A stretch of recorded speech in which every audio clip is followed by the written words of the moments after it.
கிறிஸ்துவுக்குள் மிகவும் பிரியமான தேவனுடைய பிள்ளைகளே, இந்த காலை நேரத்திலே உங்களை சந்திப்பதிலே மிகுந்த மகிழ்ச்சி அடைகிறேன்.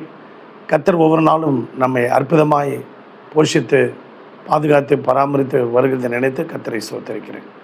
சென்னையில் வேலைச்சல் உள்ள ஏழை மேய்ச்சி சபை வழங்கும் அனுதினம் மன்னா.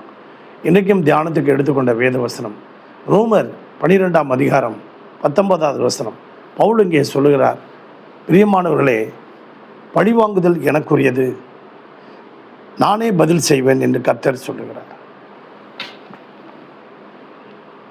பதிலுக்கு பதில் வையாதே என்று வேதம் சொல்லுகிறது. ஒருவர் நமக்கு தீமை செய்யும்போது நாம் அவர்களுக்கு பதிலுக்கு பதில் தீமை செய்யாதபடிக்கு நன்மையை செய்வோமாக.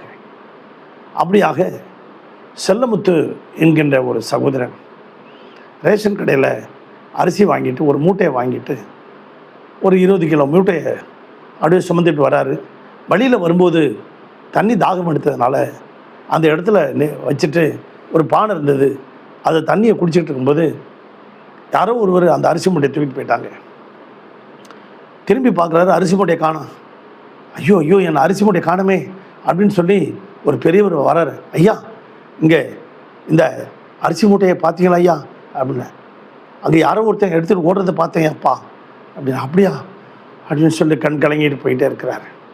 போயிட்டு ஒரு நாள் சில நாள் கழிச்சுரா அதே ரேஷன் கடைக்கு வராரு, அரிசி மூட்டை வாங்கிறதுக்காக வராரு, அரிசி வாங்கிறதுக்காக வராரு. அப்போ அந்த பெரியவர் பார்த்து சொன்னார், செல்லமுத்து உன் அரிசி மூட்டையை தூக்கிட்டு போனவன் ஏதோ அங்கே இருக்கான் பார், அதை தண்ணி குடிச்சிக்கிட்டு இருக்கான் பார், நீ போய் அவனை பிடிச்சி நல்லா வாங்கு அப்படின்னார். வேண்டாம் ஐயா, என் வழி எனக்கு தான் ஐயா தெரியும்.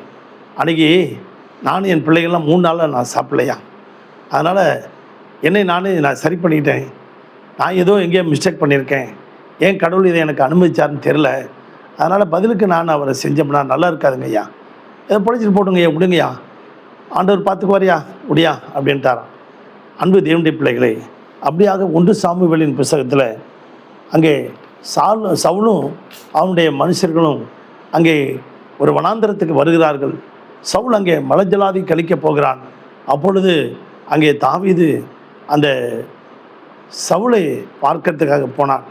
போன உடனே அங்கே சவுல் அங்கே என்ன சொல்லுகிறார் தாவீது அவர் சொல்கிறார் பாருங்க.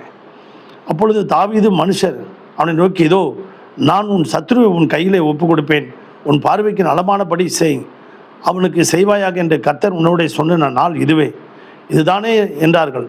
தாவீது எழுந்துட்டு போய் சவுளுடைய சால்வை தொங்கலை கொஞ்சம் அறுத்துக்கிட்டு வந்துட்ட பிறகு சவுலுக்கு பின்னால் போய் நின்று சொல்கிறான். சவுலை நோக்கி, அப்பொழுது உமக்கு பொல்லாப்பு செய்ய பார்க்கிறான் என்று சொல்லுகிறார் மனுஷருடைய வார்த்தைகளை ஏன் கேட்கிறீர் ராஜாவே? தாவீது உனக்கு பொல்லாப்பு செய்கிறான் என்று சொல்கிறாங்களே, அதெல்லாம் நீங்கள் ஏன் கேட்குறீங்க? கேட்காதீங்க. இதோ கர்த்தர் இன்று கெபீர் உம்மை என் கையிலே ஒப்பு கொடுத்தார் என்பதை இன்றைய தினம் உம்முடைய கண்கள் கண்டதே. உம்மை கொன்று போட வேண்டும் என்று சிலர் சொன்னார்கள், ஆனாலும் என் கை உம்மை தப்ப விட்டது. என் ஆண்டவன் மேல் என் கையை போடேன், அவர் கர்த்தரால் அபிஷேகம் பண்ணப்பட்டவராமே. கர்த்தரால் அபிஷேகம் பெற்ற மனுஷன் மேலே கையையோ வாயையோ நான் போடக்கூடாது. சத்ருவாகி உங்களை என் கையில் ஒப்பு கொடுத்தும் நான் உங்களுக்கு எந்த தீமையும் செய்யவில்லை என்று சொன்னான். அப்பொழுது சவுல் ராஜா தாவீதை பார்த்து சொல்லுகிறான், மகனே, அருமையான மகனே, நீ என்னை பார்க்கலும் நீதிமான் என்று சொல்லுகிறான். தாவீதை பார்த்து அங்கே 17வது வசனத்தில், நீ என்னை பார்க்கலும் நீதிமான், நீ எனக்கு நன்மை செய்தாய், நானோ உனக்கு தீமை செய்தேன். எனக்கு நன்மை செய்ததை இன்று விளங்க பண்ணினாய். கர்த்தர் என்னை உன் கையில் ஒப்பு கொடுத்திருந்தும் என்னை நீ கொண்டு போடவில்லை. பிரியமான தேவனுடைய பிள்ளைகளை, தாவீதுக்கு அந்த இருதயத்தை கர்த்தர் கொடுத்திருந்தார். அவனை பழிவாங்க வேண்டும் என்ற எண்ணம் இல்லை. இந்த நாளிலும் கூட இந்த சத்தத்தை கேட்டுக்கொண்டிருக்க நீங்களும் நானும், யாராவது நமக்கு தீமை செய்தால், யாராவது நமக்கு வேண்டுமென்றே ஏதாவது பொல்லாப்பு செய்ய நினைத்திருந்தால் நாம் அவருக்கு பதில் செய்யாதபடிக்கு அந்த நீதிமான் மேலே கையையோ வாயையோ போடக்கூடாதுன்னு தாவீதையினுடைய இருதயத்தை போல அபிஷேகம் பெற்ற ஒவ்வொரு எந்த மனுஷனாக இருந்தாலும் அவர் மேலே கை வாய் போடாதபடிக்கு நம்மை பாதுகாப்பாராக கர்த்தர். இந்த நாளிலே நாம் தீமைக்கு பதிலாக நன்மையே நாம் எல்லாருக்கும் செய்வோம். கர்த்தர் உங்களை ஆசீர்வதிப்பாராக. உங்களுக்காக ஜெபிக்கட்டுமா? பரலோக பிதாவே, இந்த சத்தத்தை கேட்டுக்கொண்டிருக்க ஒவ்வொரு பிள்ளைகளையும் ஆசீர்வதியும், ஒவ்வொரு குடும்பத்தையும் ஆசீர்வதியும். இன்றைக்கு அவர்களுடைய தேவைகளை எல்லாம் சந்திங்க.